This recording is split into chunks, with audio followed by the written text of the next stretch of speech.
Welcome to S and A Daily Vibes. मुझे कखारु पत्र को छोट छोट करी काटी नहीं। मुझे परिवार जह्नी आलू बैगण गोटे पियाज आउ डंक नहीं। गोटे कड़े रे तेल ने डंक सबको पकई भाजी नेली। तापरे आड कली आलू और जह्नी। चाहिए अलग परिबा मध्य आपण आड करि परिबे।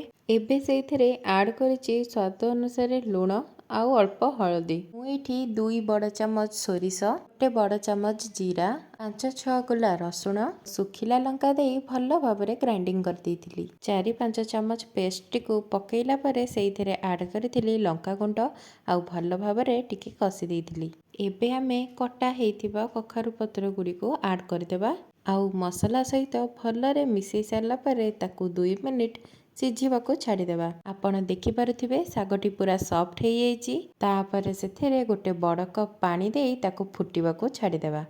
फुटिबा समय रे ही आपण को आड करिवार अछि बैगण।